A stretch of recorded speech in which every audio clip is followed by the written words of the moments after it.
Najwa Salhab. I don't know if that's how I pronounce it. You'll correct me if I'm wrong. I am thrilled to have you on the show.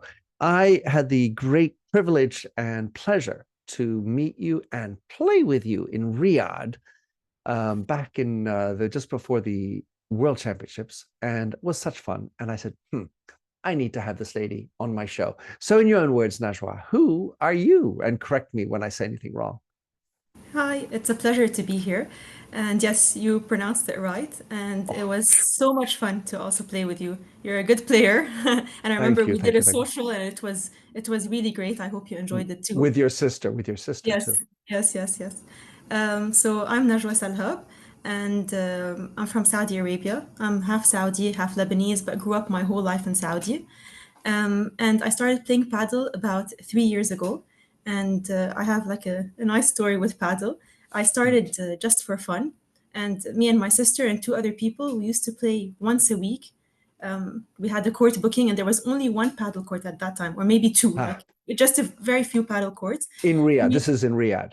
this is in Riyadh. I think it Yeah. was 2021, if I remember correctly. Uh-huh. And Uh-huh. then we started playing, never thinking that anything would come out of it. It was just something we did once a week, just for fun. I remember our court booking was every Thursday at 8. And then paddle started to become more and more popular, but there were very few courts. So I remember our booking was in high demand. And even when we would travel, we would never give our booking away. Like we would actually trade it so we wouldn't lose our booking. How Anyway, funny. yeah, seriously, a few months go by, and then we hear that a committee has been formed and they want to scout for the national team. So we'd never even thought anything about it, but my sister pushed me to go. So she went to the scouting before me, and she's like, "You should go. It's fun. You never know what will come out of it." And I was like, "I don't know if I want to. I never took this seriously. It was something just for fun." And she's like, "No, do it, do it." And so I went, and me and my sister got picked. And literally a week later, we started an intense training camp for 2 weeks. And then 2 weeks later, we traveled to Dubai and we played our first ever tournament. It was a NAS tournament in Ramadan. And then that's when the journey began for us. How did it feel to be playing for your country? So good. It's such an honor. It's something that I'll hold very dear in my heart for. It's like really, I never even thought it would be possible. So it's even a dream that I never thought I could have. Right. Well, there are several parts to that dream at some level. There's the amateur you, Najwa, who works, I guess has a day job. You've just discovered this. And you're in Saudi Arabia. And let's just call a spade a spade. We wouldn't imagine so often that there'd be a women's team from Saudi. It's, from the outside, from the history anyway, it seemed like it would be an improbable idea that you would be out there sweating and representing your country on a paddle court. I think this is changing. I think the image that a lot of people had about Saudi is no longer the right image. A Yeah, lot has been changing, and even you came to Saudi and you saw this yourself. of Um, course. yeah, so the change is massive, and there's a huge push and investment in sports, and a lot of women are actually taking up sports, and we're seeing more and more women in lots of different sports. So I think now a lot of young girls, for example, me growing up, I never thought about sports because this was never a dream that I thought could be possible. But now a lot of young girls, they have a dream to maybe take this as a career or to maybe really take sports as a profession. So I'm so excited for that, to actually see more Saudi women on international platforms. Yeah, so am I. And it makes me great pleasure. That's why I really wanted to have you on the show. So here's the thing I was going to ask you was, do you play with your sister as a team? Because let's say, here's the context. Playing with a partner is one thing, playing mixed is another, playing with your family is another. And you obviously can see that there are teams that are brothers that play, like the Nunes, the from Portugal. They're an amazing team together. Do you play with your sister? Is that something you want? So how is the selection of the team made with regard to the fact that you have two sisters on it? I think Sara is actually one of my favorite Saudi players. And I'm not saying this just because she's my sister, but I think she's a great player. She's one of the top. She's very smart on court, and I love playing with her because she's so supportive also on court, and she doesn't get Mm, upset. So actually, it's for me, it's such a pleasure to play with her. I love to play with her. mm. But we don't always play together. We play together sometimes, and sometimes we change partners, which I also think is a good thing because you discover different things with different Yeah, partners. right. And so in terms of your game, did you play any tennis before? How did you get into, I mean, the idea of playing paddle, was it just because the court was there, or had you been already a sportswoman previously? So in the family, we were always very active. Since we were young, we used to go with like my siblings, my parents. Whenever we would travel, there was always a sports element. Like we would either go swimming, play tennis. We used to play tennis with the family, play golf. My parents were very active, so they always encouraged us to also be active. But we never, none of us, except for my youngest brother, none of us ever took it seriously or professionally. But so we had a bit of a tennis background, but never like professionally. Mm, So and we love to try new things. When we heard about paddle, we didn't even know what paddle was, and right. it looked interesting. It's like a smaller tennis court with a glass. It looked interesting. So we're like, why not? Let's give it a try. And then we fell in love with it, like a lot of people. That's right. How would you, well, in your words, how do you describe the love that you have for paddle? What is it that makes it such the sport that you're playing it so frequently? I think there are different elements, and combined, they make paddle such a special sport that I don't think you can find in other sports. First of all, it's easy to play. So when you start playing, you're like, oh wow, I can actually play the sport even as a beginner. So Right. you find more and more people that want to join paddle because they feel they're not bad at playing it. And then it's something that's very social also. So there is that social element. So the social element, the active element, putting it together makes it such a great and fun sport. And you can I'm play, sure. for example, sorry.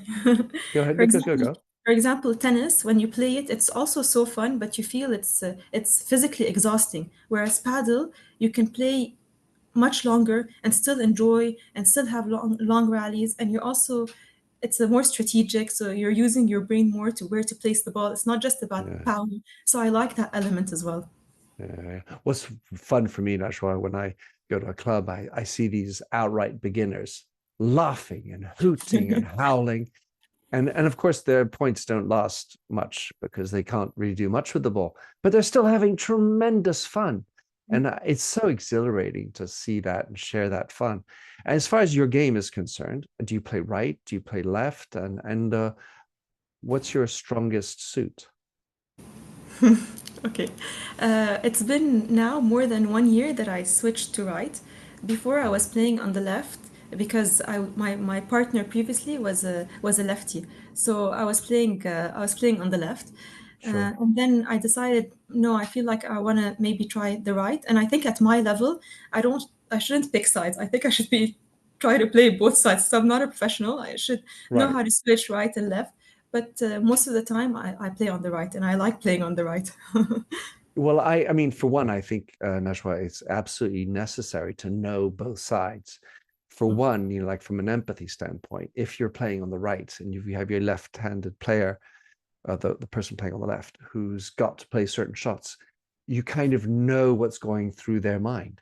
There are different strokes, different pressures on the left player for the right player to know, and vice versa. So knowing that, and then on top of that, there's the occasion where the ball goes over your partner, you have to circle back, and now you find yourself on the other side. So you better be comfortable for that moment. I mean, even for when you watch the Jose Maria Paula, Mm, when she's a lefty, and yeah. so on occasion she ends up she switches with Alejandra, and she's now playing on the left, even though she's left-handed. So it happens all the time.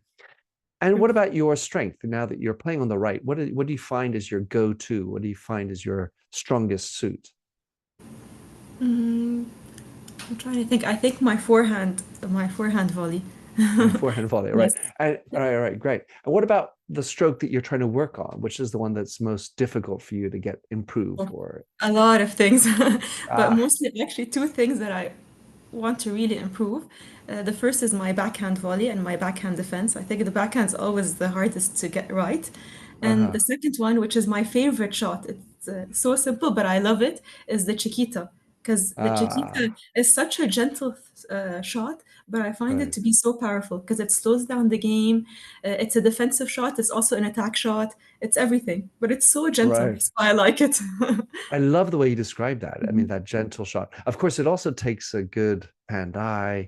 You really need to drop it in there because if you get it Mhm. wrong, you're punished Yeah, very it's quickly. true.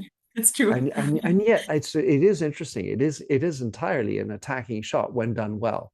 You know, if Mm, you choose the right one and then it goes to their feet, then all of a sudden gives you time if you're quick enough to pounce in and get the next shot. And true. next thing you know, the net's yours.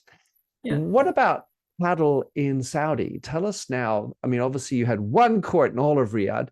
Mhm. I'm guessing it's quite booming. I mean, certainly in parts of the Middle East, it's really booming. Give us an idea to how can you describe the state of paddle in Saudi these days?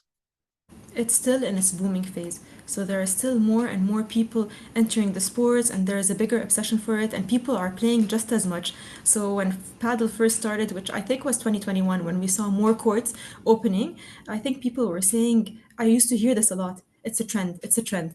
It's not going to last long. Yeah. People maybe people were hesitant. They didn't want to build courts because they thought it was a trend. Now we see no, it's here to stay. It's actually a sport that's only getting bigger, and we see more courts, more investment into it. Even if you look at in Riyadh, I'm going to speak for Riyadh, most of the courts that opened in the beginning were all outdoor courts. And then, no, now we're Huh. seeing more investment in indoor courts because people see that, oh, actually, no, there is a huge demand for the sport. And I mean, playing outdoors in Saudi, I mean, 80% of the year it must be sort of intolerable heat. I think we got used to it. Again, Ah, I'm speaking for Riyadh. Riyadh's weather is very dry. Even if it's very hot, it's still bearable to play outdoors if you play at night. But yes, it's not ideal because it is right. if you play outdoors, I think you're gonna struggle here. But I think we're built for it. We're used to it. So Right. Well, I did play in Las Vegas, and where it's very, very dry heat outdoors. And I remember, I mean, by 10 o'clock, it was, 40 odd degrees, and it was a workout. for Especially when sure. you play paddle, as in, the long points, and you have slow and fast, and you can get out of breath. Well, Mhm. that's great to hear. What about coaching? How's the coaching going? Because in so many of these developing countries, I say developing from paddle perspective, coaching is an issue. How is it for you in terms of finding coaching and bringing good levels, improving the Saudis to in their paddle level? Every club they have their coaches. Actually, not every club. Some clubs don't have coaches, but most of the big clubs have coaches, and most of them come from Spain. So they have coaching certificates from Spain, and they're so in demand. And you see that they really make a difference to improve the game of the players. And actually, I have a funny story also about this. I remember when me and my sister first started playing paddle in an outdoor court, we saw two girls being coached by a trainer, and we looked at that the girls taking coaching, and we're like, this seems a little bit ridiculous. Like, why would you take coaching for a sport that's just for fun? And then forward a few years later, and we're getting coached almost every single day, and it Yeah, actually makes a huge difference because paddle, yeah, like you said, it's not just about the skills, it's also so much strategy. So when we get the coach, it's important that the coach not only understands how to teach you the technique, but also explains to you uh, the strategic element, like where to put which ball, how to move on court, which is also so important. So when picking a coach, yes, it's important for the coach to know the technique, but it's more important for him to understand the game. And I right. think I mean, clubs know that when they get coaches. well, certainly if you have one who understands the strategic and tactical elements of the game. I was having a big debate with someone the other day. Oh, paddle's not strategic. I'm like, excuse Really? me. Maybe not the way you're playing it. And then it feels sometimes when you have a new sport like that, well, people want to poo-poo it. It's a new thing. It's a Mhm, trend. It's mhm, not really that difficult. mhm. However, when you get into it, isn't it just that it's amazing how complicated some shots are, because even though it's an easy shot, you got to think where the opponents are, where's your partner, how hard do you want to hit it, what sort of spin. Um, when you talk about the strategy or tactics with your coach, give us an example of something that you and your partner are working on. Because I mean, I want this to be educational for people who are listening. That there is truly a strategic element. What kind of, give me an example that would be illuminating what you do. I think, for example, I can say like what I'm trying to change in my game, and maybe most beginners do this. When we first start playing paddle, we love to hit strong shots because it looks much nicer. Like it looks like, whoa, I'm amazing when I hit a very strong shot. But after years of coaching, we realize that actually the slower balls, the more controlled balls, are way more difficult for the opponents. And it's not just about having a nice shot. It's about really knowing how to put the ball. So now what I'm trying to focus on is not that powerful shot, but more those slow shots. That's why I said I like the Chiquita because it forces you Of to course. go slower. Yeah, 100%. And of course, slow doesn't necessarily mean easy. Yes. Like the Chiquita, in golf, there's a saying, you drive for the show, you putt for the dough. And in Yeah. that respect, there's the showy element, the big por tres, where you smash it out.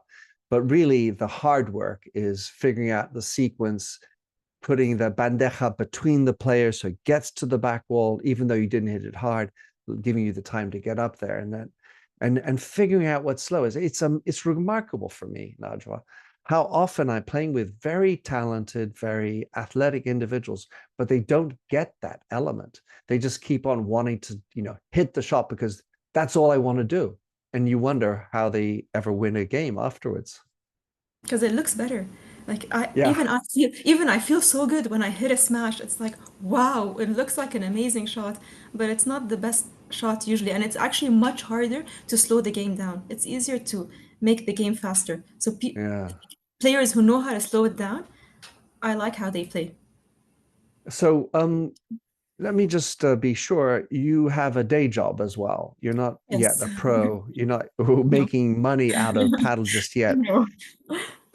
But when we talk about strategy, and something I've been doing with the Joy of Paddle is bringing strategy from the paddle court into the business. What parallels or what sort of life lessons has paddle brought to you in general, or specifically in your work? Because I know you would actually work in the sports industry. Yeah, a lot actually, not just in work, but in life too. For example, the first thing is that paddle is a sports where you play in pairs. So the first thing you need to learn is communication. So I Right. think that's the skill that maybe this, since I started paddle and now, I think the skill that I've improved is my communication skills, especially when you play with different partners. What works with one partner might not work with another. So you also have to be adaptable and flexible and to know how to speak to different partners to lift them up, and also uh, in sports, maybe more than in life. In sports, if you're losing, you're clearly losing, like it clearly shows, but you have to keep yourself in the game. You have to keep yourself fighting till the end, which can also be hard. So it's also your self-talk with yourself on court. And then you know that you need to have a positive self-talk or else the game is just going to get worse and worse. And I think Right. you can, yeah. And I think that's really good because in life, to have a positive self-talk is also very important. So I Yeah. think Padel helped me with that too. Yeah, that's so true. I mean, a few of the pros I've interviewed talk about the selection of their partner in the same type of vocabulary you have about your life partner, the one you marry, kind of thing.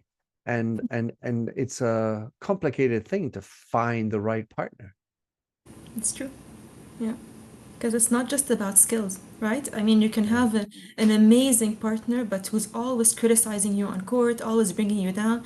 Then your game is just going to get worse and you're going to feel worse about yourself.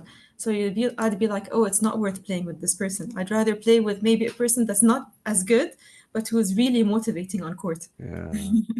I've interviewed Ksenia Sharifova and Marta Talavan, who are a couple, and one of the things that was interesting to hear from them, because I'm just a dude, is to hear about how different it is for women.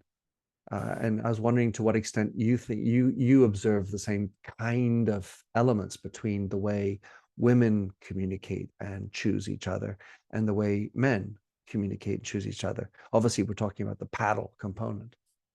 Again, I don't know how men view it, so maybe you can tell me from a man's point of view. But from as a woman, for example, what I noticed is that we can't detach. If I don't get along with you outside of the court, there's no way I can play with you on court. But I Right. feel with men, even if they hate each other outside of the court, somehow they enter the court. If they make a good team and they make sense, they can Yeah. play together. I don't know if I'm right. Correct me if I'm wrong. Well, But it's definitely the trend to what Mhm. you're saying there.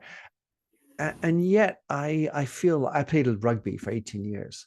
And when you have a when you go to town, go to bat, when you tackle somebody, you throw your body at full rate, speed into somebody else and with the risk of hurting yourself. When you do it and you feel camaraderie with the others, that's a bond, and that will last until you go to the pub afterwards where you're drinking a beer and you're talking about stuff and you're connecting and bonding. So I think it's very different style of bonding, but the men do tend to be more transactional. And I would even say, and this is not to say that women are competitive, but are more interested in being number one than Okay, interesting. find. I mean, Mm. more interested in being number one, being the hero. Getting that sense of we're doing this for one. I don't care if I don't like you, as long as we win. Really? Yeah, that's sort of a Okay. dedication to winning. Mm. And not that women Interesting. are competitive. It's just that I Mm. feel like the transaction of the win dominates everything. Whereas I think for women and for some men, of course, the idea of the journey, the togetherness is supremely important. And again, it doesn't take away from the need to win. It's just a different route. I mean, I even looked when I was I do speaking for a living, and sometimes I like to highlight the 4x100 meter race and for men and women. And what inevitably happens at the end of a 4x100 meter race when the men win is that the men go off and get their flag and they run around and show off the four that win. What do women do differently? Do you have an idea? They hug each other. I'm guessing. I don't That's know. that that's true, but they actually go and celebrate and immediately go and say hi to the number two, the number three, the number four teams. Mhm. They commiserate, they Mm. collaborate, they celebrate together, as Mhm. opposed to no, no, no, no, no, I won. Yeah. Anyway, we're talking about something else, but what about the professional sport? Do you watch pro players? Do you enjoy watching the Premier Paddle? Is that something you? How often do you get to do that? I love watching actually, and especially so we're lucky enough to have one hosted in Riyadh. It's the first of the circuit, so I think it starts in Riyadh, and we're lucky enough to have it here. So I of course I go every single day to go watch it, and I love watching it. And I try to also go to the ones that are close by. Like if there's in Kuwait and Dubai and Qatar. Last year I went to the one in Dubai and it was also amazing.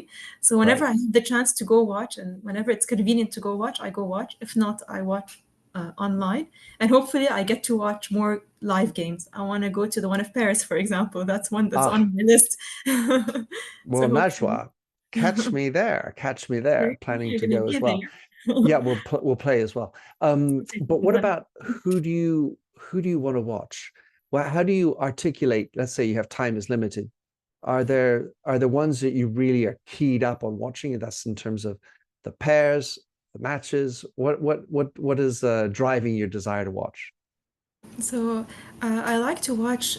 Okay, I have favorite pairs and favorite players, but also I like to watch matches of games I don't know, and I also like to watch the qualies because in the qualies they say it's a bit not lower level, but they're not like the top four teams, but still their games are so similar and so close. So it's nice to see like, oh, look at how the competition is tight, but they're the top team and they're in the qualies. So I like to see the different. I mean, they're all this almost the same level, but kind of different level to see that. And in terms of team, my top team since paddle started is Arturo Coelho and Tapia. I love their how they play and I love their chemistry also. So that's why I love to Mm. watch them. And the new team that I like from the women, I like Gemma and Delphi. I think such a Mhm. good team together, and I like to watch them play. Yeah, I agree with you. I mean, obviously, there's so many good ones, but that was a really interesting insight, Najwa, this idea of watching the qualies, because it's true that when you get into, let's say, the main draw, the first games are typically quite uneven. Typically, I mean, you obviously have exceptions, but the top 10 when they're playing the 20s to 30s, with rare exceptions, it typically goes quickly, straight sets and so on. However, in the qualies, everybody is trying to battle, and the feeling of life and death is strong, the intense competitivity, and to get through into the main draw only to be then swept away. But it's much more of an even stake in the qualies. So that's a really interesting insight. I really like the way you say that. That's things Because for I'm people to listen to. Yeah, maybe because I'm also an amateur player, so I like to see people who are, they're not amateurs, they're professionals, but to see like, oh, this is how to get into the qualies, this is how I'm supposed to improve my games. But when I look at pros, I feel they're so far off from me, maybe. It's like I'm just watching them in awe. But in the qualies, I'm like, oh, it's nice. I need to learn from this and that. Hmm. Well, I mean, I agree with you. I mean, typically I was talking, I think with Marta about how for my friends, my level, I will recommend if you want to learn for real, watch the women because that's more accessible level. Because when It's you true. watch Coelho and Tapia and you have any delusion that you're able to hit even one of their shots, you are not going to learn much. I mean, because they are just pure magic. I love this idea of this chemistry, the synergy that you observe. How do you describe that kind of chemistry that they have, maybe differently from Gemma and Delphi, but when you look at Artura and Tapia, they do seem to have a genuine bond. How do you describe it? I think a few things. First of all, they're friends outside of the court, so that makes a huge difference, I feel. And I Mm, feel they understand each other and they're there for each other in the good times and the bad. I mean, we saw even mhm. this year. I think Tapia was injured, so Right. there was a few. I don't remember where he couldn't play as well, and I felt Coelho was so understanding. Like, no problem, we'll get the Mm, next one. It's that mindset mm, that we're gonna stick together, we'll get the next one. So I like that they have each other's back. It's not that if one day a player doesn't play as well, they're gonna give up on them. I feel they're maybe the team will change, but I feel while they're playing together, there is that strong we got each other's back, and I mm. think it shows in the court. Yeah, one of the things that I like to discuss with players is this notion of the team project. And most teams, the idea is success, win. And most some have this dream of being number one. What I think we saw there was that the exhibit of the project that they have, which includes getting through difficult times. It's easy when you're winning to get along. The challenge is when your partner screws it up. Oh no! Oh God! How did you miss Mhm. that easy shot, or you yourself miss it? And how do you get back up? And just like your sister says with you, she's really supportive of you and having that support, that communication ongoing, even when it's difficult. It can be easy to drop your shoulders and just screw it, let it Mhm. go. True. It's true. I agree like 100% with that. And I think that's why they're such a strong team because they put the team above themselves, I feel. We Yeah, could be wrong, but I feel it looks like they do that. that's right. Well, it certainly does look like that. I've met them but never had a chance to talk with them because I'm waiting for Arturo's English to get strong enough now that he lives in Miami. All right. Well, Najwa, tell us about your future. What's your, I mean, we talked about going to Paris, but about your paddle. What are your ambitions in paddle, and what's the future of paddle in Saudi? Um, okay, I'll start with maybe me, my ambition for paddle. I want to continue improving, continue playing. I want to join more tournaments and travel regionally to join to compete against like other GCC countries and to keep playing and training. And in terms of paddle in Saudi, I think there is going to be a big push, continued push. And I think Padel proved to the country, to the region, that it's not a trend and that it's here to stay. And I think we're going to see more and more players. And I'm especially excited to see more women players. We have a lot of men players already that are Mm, playing, but we mm. still don't have enough women. And I think in the future, there's going to be more and more women and starting at a younger age. So I'm excited for that. Beautiful. Well, may it happen. Anything I can do, Najwa, you reach out to me. I'll be glad to, with my partner, Camille, who's my Joy of Paddle partner, pushing the women's side. I mean, because at the end of the day, communication, the social side, the smiling side, and dare I say, the dating side is also something that happens on the paddle court. Interesting. Anyway, yeah, keep that for another day. Anyway, Yes. see you in Paris, Najwa. Thank you so Thank much you. for Thank coming you on. so much. It's been Thank great. you. It was such a pleasure. Thank you.